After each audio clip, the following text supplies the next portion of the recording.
Bueno, vamos a empezar, para empezar a hablar de fractura de clavícula, lo primero que tenemos que ver y conocer es un poco lo que es la osteología, ¿sí? ¿Por qué la osteología?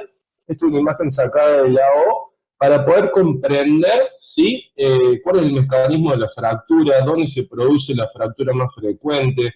Es importante el tema de la inserción de ligamentos, inserciones musculares, ¿sí? Para poder comprender los desplazamientos. También es muy importante la osteología, ¿sí? Acá tenemos otra vista, ¿sí? Del hueso de la clavícula en un artículo de revisión del 2019, donde vemos en un frente, ¿sí? Y un perfil cuáles son los ángulos de las clavículas. Ahí si pueden ver el cursor, creo que sí se ve. Acá ven los dos ángulos que tiene la clavícula y las dos circunferencias principales que tienen en la vista axial. Esto es importante, como le dije y lo voy a mostrar más adelante, para poder definir a través del mecanismo de trauma dónde se produce la fractura y el patrón fracturario, ¿sí?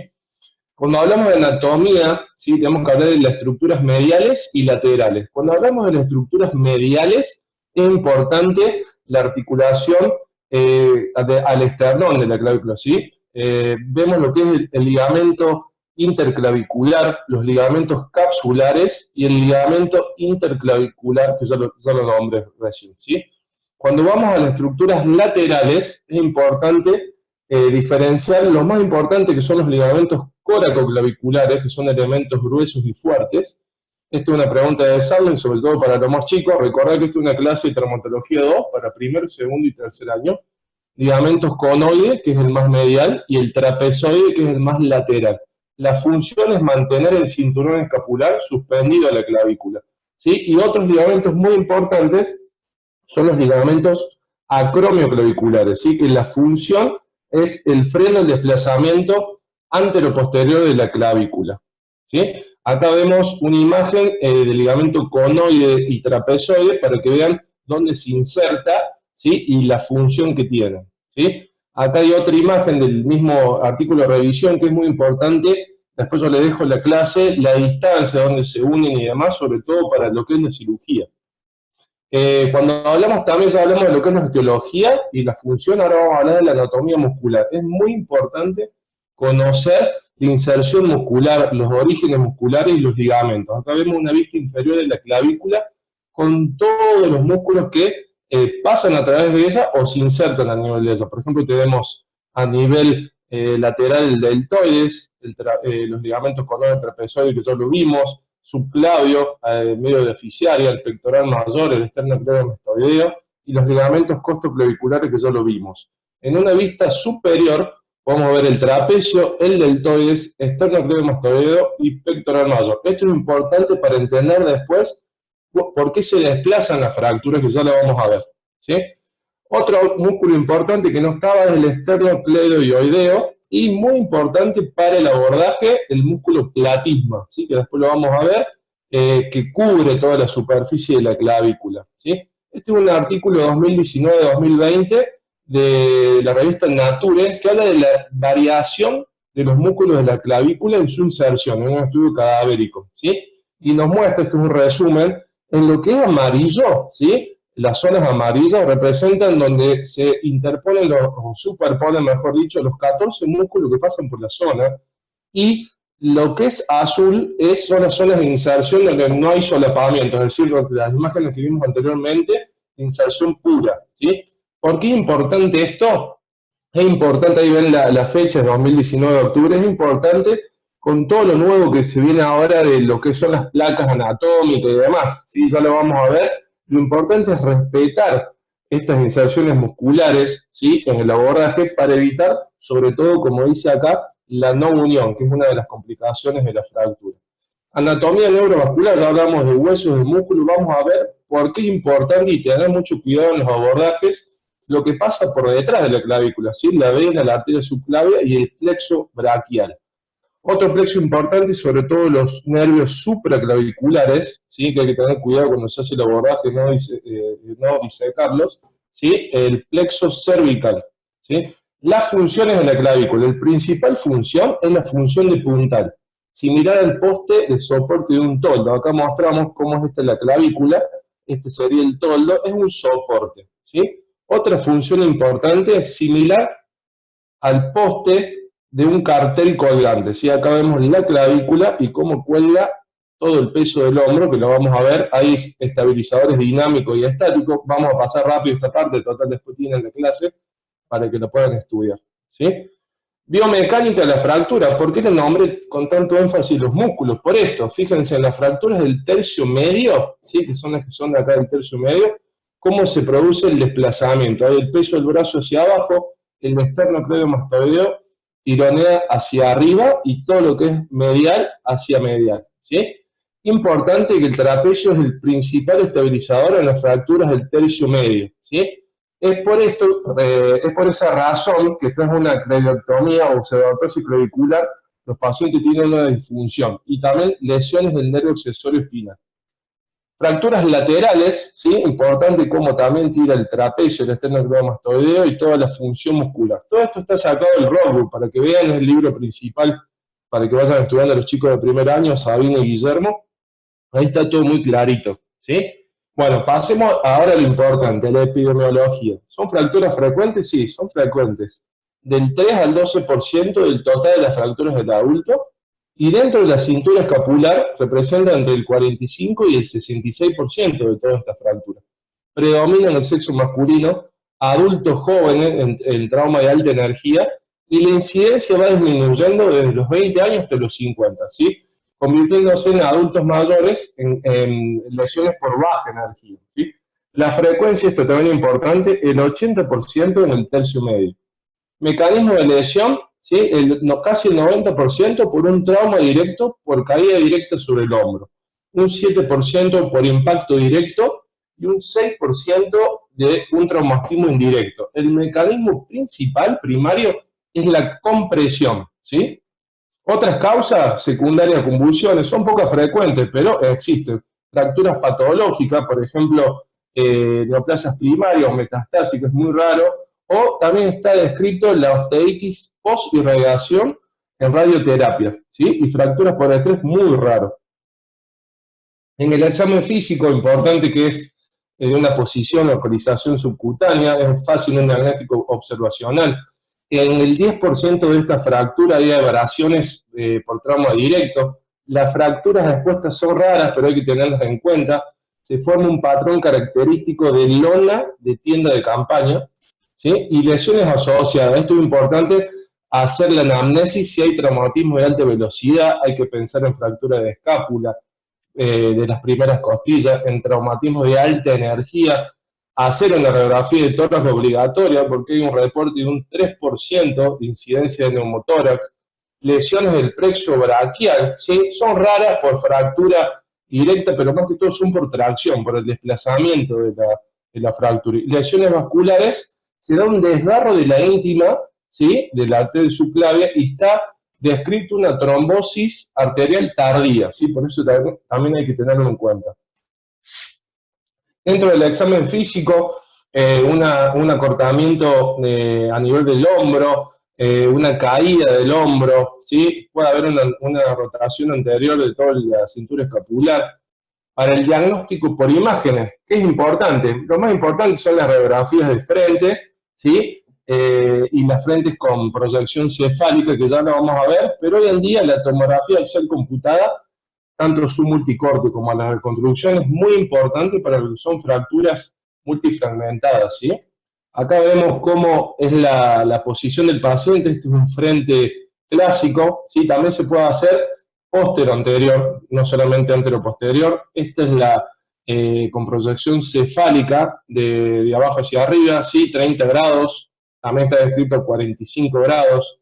Esta es la proyección de Zanca a 10 grados, también es importante para ver a ese nivel las fracturas. Y la importante es la radiografía acromioclavicular con peso y sin peso, y bilateral para ver lesiones a nivel clavicular, ¿sí? Lateral.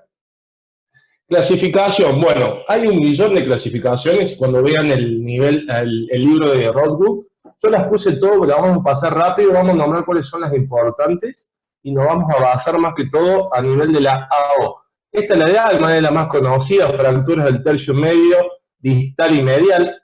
¿sí?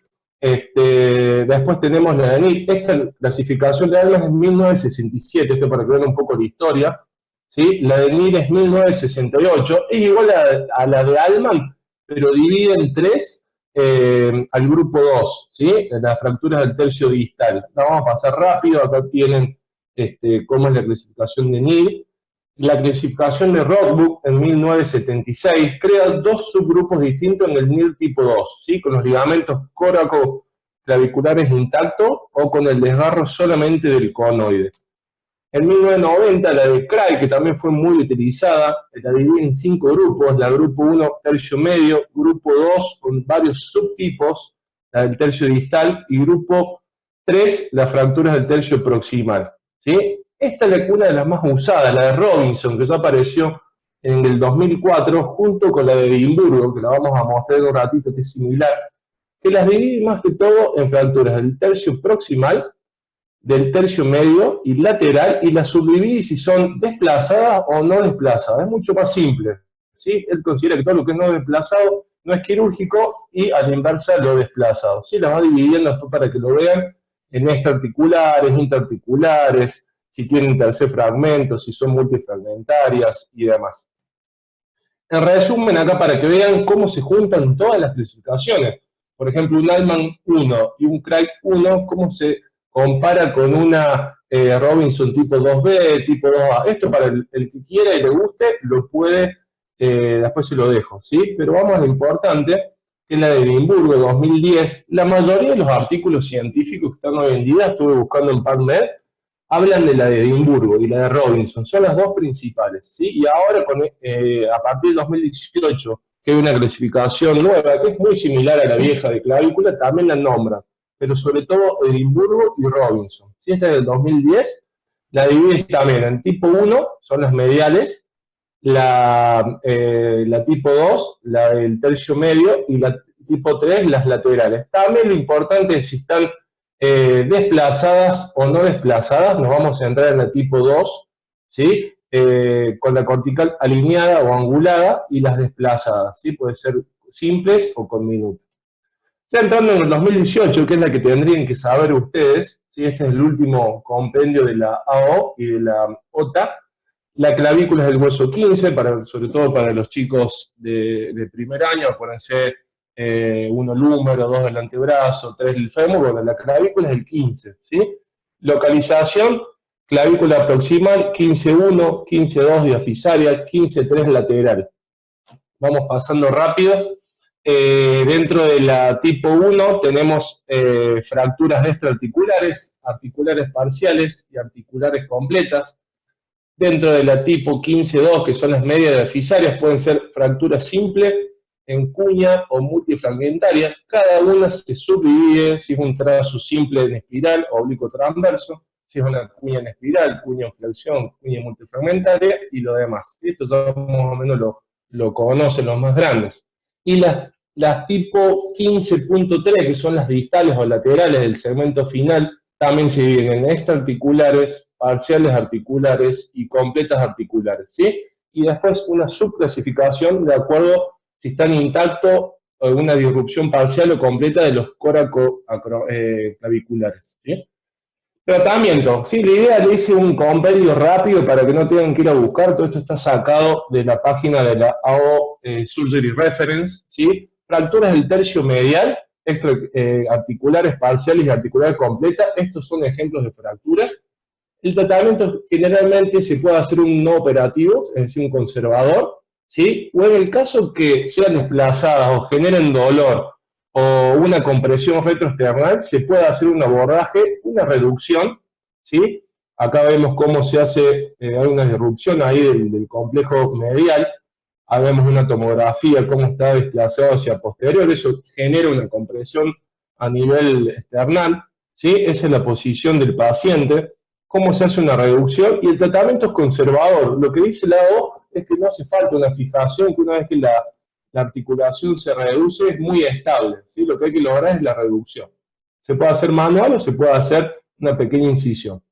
Ya las fracturas del tercio medio, que son las que más tienen que saber, que como dijimos son el 80% de las fracturas, ¿sí? Las tipo A1, que son las diaficiarias, ¿sí? Que puede hacer un tratamiento conservador cuando hay un desplazamiento menor de 2 centímetros. También las oblicuas, ¿sí? Y ya en las oblicuas se puede empezar un tratamiento con una placa de neutralización, ¿sí? Que como ya vimos en la clase que dieron anteriormente, después vamos a hablar en el debate de cómo se coloca el tornillo paso por paso, lo vamos a ver. Una placa de compresión, también con un tornillo interfragmentario, y los clavos flexibles intramedulares aparecen aquí, ¿sí? Para las transversas, generalmente el tratamiento es no conservador, menos de 2 centímetros, y se puede hacer una placa de compresión, que es la principal, cuando hay acortamiento mayor de 2, o clavo intramedular. Hay varios tipos de clavos, ya lo vamos a ver también, ¿sí? Las tipo B1 en cuña, sí, también si están desplazadas o no desplazadas, de acuerdo a la clasificación de Robinson o Edimburgo, se puede hacer un tratamiento conservador. Una placa puente, que acá aparece el concepto de placa puente. La tipo B2, cuña en flexión, también tratamiento conservador, clavo intramedular, placa de neutralización, placa puente. Las tipo B3, las cuñas multifragmentadas, también un tratamiento conservador cuando hay desplazamiento menor de 2 centímetros o acortamiento. La placa puente, ¿sí? Ya las tipo C1 son las más complicadas, también se puede hacer un tratamiento conservador, aparece de vuelta la placa puente, ¿sí? Y la placa de compresión solamente es para este tipo, la 15-2C2, que es el segmento intacto, que es este, el famoso embarrilito, por ejemplo, cuando hay una fractura de fémur o de tibia, ¿sí? Ahí se puede usar una placa de compresión, ¿sí? El tercio distal, acá vemos los tipos de fractura del tercio distal, que este no compromete los ligamentos coracoclaviculares, pueden ser parcial articular, puede ser con desplazamiento, puede ser multifragmentaria pero con conservación de los ligamentos, puede estar roto los ligamentos, puede ser este tipo que hay una luxación, ¿sí? Acá vemos un resumen, tratamiento no conservador, lesiones por acortamiento desplazado a menos de 2 centímetros, aparecen las placas precontorneadas distales, ¿sí? Aparece la placa gancho, que ya vamos a ver para qué sirve, ¿sí? Sobre todo para las fracturas desplazadas, son placas que requieren un nivel mayor de destreza.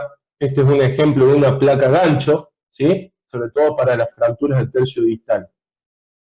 Tratamiento conservador, hay varias fases, se divide en fase 1, 2 y 3, después le vamos a preguntar al doctor Blanco y al doctor Sadi cuál es su protocolo de tratamiento conservador. Este es sacado del AOT, la fase 1 es el primer día de la tercera semana, la fase 2 de la tercera semana a la sexta semana, la fase 3 es desde la sexta en adelante. El tratamiento conservador se realiza fundamentalmente con cabestrillo, ya vamos a explicar lo que dice la bibliografía de los métodos de inmovilización, cómo puede descansar el paciente, cómo puede dormir también boca arriba para evitar los dolores, cómo es el tema de la higiene. La fase 1 sobre todo comienza con ejercicios de movilidad de muñeca, de fuerza de la mano, movilidad articular. Ya en una fase 2 empiezan lo que son los movimientos pendulares, ejercicio de elevación, movimientos pasivos, de elevación anterior. La famosa arañita que tanto le gusta al doctor Sadi, que la Julieta Bruese le ríe, también en una fase 2-3, ¿sí? Y ya en la fase 3, movimientos de abducción completa ya activo, ¿sí? ¿Qué dice la medicina basada en la evidencia? Esto es una revisión sistemática del 2016, acá tenemos otra del 2000, si no me falla, 2017, ¿sí? Habla del tipo de fracturas, ¿sí? ¿Y qué dice? Que no hay diferencia significativa si se usa un cabestrillo o un vendaje en 8, es distinto. Se reporta que es más tolerable el cabestrillo, es mucho más cómodo para el paciente, pero resultados a largo plazo no hay diferencia. Tratamiento quirúrgico. Bueno, esto estamos que todo sacado del RODU y del AOT. ¿Cuáles son las indicaciones absolutas? ¿Sí? Acortamiento mayor o igual a 20 milímetros, desplazamiento superior inferior mayor o igual a 20 milímetros, fracturas abiertas, desgarro cutáneo inminente, deterioro vascular, pérdida neurológica progresiva, fracturas patológicas, etc. Y las indicaciones relativas desplazamiento menor a 20 centímetros, problemas neurológicos asociados, politrauma, hombro flotante y demás, ¿sí? Acá le puse una imagen de lo que son las dos principales indicaciones absolutas, ¿sí? El acortamiento menor a 20 milímetros y el desplazamiento superinferior. Tratamiento quirúrgico, bueno, la posición en silla de playa, esta es una de las principales posiciones, ¿sí? Siempre tener en cuenta cómo colocar el equipo de rayos, sobre todo antes de la cirugía, para que después no estemos renegando, que eso es un error muy común, hacer todo después, que ya están los campos puestos, no entra el equipo porque pega abajo en la camilla, porque la camilla no es radiolúcida, todas esas cosas hay que verla antes, la planificación. El abordaje, un abordaje directo anterior, es muy simple, no vamos a hablar mucho de esto, ¿sí? Tener cuidado con el músculo platisma, la primera estructura que tenemos después de la piel subcutánea, todo lo que son los nervios supraclaviculares que hablamos, del plexo cervical, y acá para que vean toda la relación que hablamos anteriormente de los músculos, ¿sí? Para después de la cirugía, esto es un tip que sale en lo que es la O, que es para un cierre, te sugieren que hagas un cierre de piel, de todo lo que es subcutáneo, la fascia y el periósteo. Dice que tiene muchos mejores resultados a largo plazo, ¿sí? Mejor dehiscencia de herida, mejor índice de infección y demás.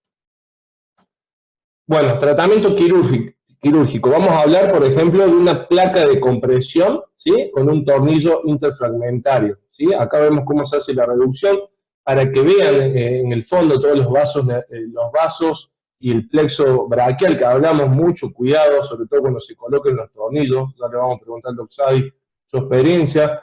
Cómo se coloca la placa. Fíjense que una placa, que hoy en día vienen placas anatómicas, que hay que darle el contorno necesario. Primero se pone el tornillo neutro, ¿sí? Fíjense lo que hablaban la otra vez, que los chicos de primer año no entendían, que hablaba Capellán también. La placa de compresión, ¿sí? Tiene un orificio que es más ovalado, hay un sector medio que es neutro, y ya vamos a ver el otro, se coloca a nivel de la compresión, entonces ahí se hace un acortamiento de 1 milímetro, y después se coloca el tornillo de compresión. Esta es una técnica, ¿sí? Ahí vemos cómo queda completa la cirugía. Después vemos otro que es la placa de neutralización. Entonces primero se coloca el tornillo interfragmentario y después la placa de compresión, ¿sí? Acá vemos una placa puente, la función de placa puente para fracturas, por ejemplo, en cuña espiral, ¿sí? Cómo se hace la reducción correcta, se da el contorno de la clavícula. Recordar la osteología que hablamos al principio, hay que darle la forma con las placas nuevas que vienen, ¿sí? Y se hace la reducción. Bueno, ¿cómo se hace el tema de los clavos intramedulares? Hay dos tipos de clavos, uno que se ponen por el sector lateral y otro por el sector medial. Los que son elásticos flexibles, sobre todo se colocan por el sector medial, ¿sí? Se hace un abordaje pequeño, ¿sí? Esa es la posición del paciente, se hace una reducción que se puede hacer generalmente percutánea. Realmente se comienza entre 2 centímetros y 1,5 centímetros del segmento medial de la clavícula. Esto se usa para fracturas deficitarias simples, transversas. Ahí vemos el punto de inicio, cómo se coloca el clavo. En el caso que no se puede lograr la reducción, se puede hacer una pequeña incisión y tratar de reducir la fractura. Se pasa el clavo y ya queda intramedular, ¿sí? Hay otra técnica que no sé si lo pongo más adelante, que se coloca por distal, pero tiene un bloqueo que es muy grande y eso hay que sacarlo porque genera una irritación a nivel de la piel, ¿sí? Complicaciones de la fractura, ¿sí? Deterioro neurovascular, riesgo de refractura, artrosis postraumática, consolidación defectuosa, la pseudoartrosis, la falla del material de osteosíntesis, la irritación del material de osteosíntesis, la infección, esto es muy importante, la dehiscencia de la herida y una cicatriz hipertrófica. ¿Qué dice la medicina basada en la evidencia? Ya vimos todos los tipos de placas que se pueden usar, los abordajes y demás. ¿Qué dice la medicina basada en la evidencia? Este es un artículo también del 2018, si no recuerdo, de Journal of Orthopedic Trauma, que habla de la comparación entre placas anteros inferiores de 2,7 versus las 3,5. ¿sí? Acá vemos que las 3,5 y las 2,7 no tienen diferencia en el tiempo de consolidación, no hay diferencia en el porcentaje de pseudoartrosis, pero las placas más grandes de 3,5 generan mayor irritación a nivel subcutáneo, entonces hay que sacarla, tiene mayor tasa de retiro de implante. ¿Sí? Este es un artículo que lo saqué de la clase de la AOT, ¿sí? También en el 2016. 2,7 de reconstrucción o 2,7 bloqueada, ¿sí? Son iguales a largo plazo, pero la de reconstrucción genera mayor índice de falla, mayor índice de pseudoartrosis y retardo de la consolidación, ¿sí? Otro artículo, ¿sí? Un abordaje superior, una placa superior versus una anterior inferior, ¿sí? Un estudio biomecánico, otra comparación de los dos métodos de osteosíntesis. ¿Qué nos dice? Que la placa colocada a nivel superior genera mayor fuerza de compresión.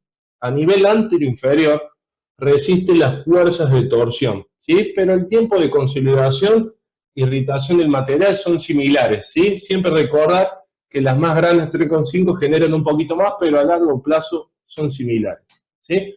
Otro artículo, ¿sí? Vamos a hablar que la doble placa, que es lo que se está usando mucho también, una 2,7 superior y una 2,0 o 2,4 anterior inferior. Tiene mejor índice de consolidación, que eso es lo importante de esta doble placa pequeña, hay menos riesgo de irritación por el material y es más rígido, ¿sí? Tener en cuenta para fracturas más complicadas. El último artículo, biomecánico, analiza lo que es un clavo entremedular y una placa superior en una fractura transversa, ¿sí? ¿Qué nos dice? Que el clavo endomedular tiene incisiones pequeñas, menos riesgo de daño vasculonervioso, menos tasa de refractura, pero tiene más tasa de aflojamiento o hay que retirarlos o más revisión. Este es lo que le nombraba anteriormente, es otro tipo de clavo que se colocan de lateral a medial, que esto generalmente genera dolor en la zona o una cicatriz, un queloide, ¿sí? Placa versus clavo, la placa es más resistente, la placa tiene menos complicaciones, pero a largo plazo la consolidación es igual, ¿sí? Bueno, eso sería la clase de fractura, ¿sí? Le traté de agregar un poquito para que tenga más cosas para el debate. A ver si pueden, Juli, si pueden activar los micrófonos, así hablamos con el Doc Blanco, Sadi y Bala. ¿Me escuchan? Terrible clase, Kinka. Sí, Hola. sí, te escuchamos.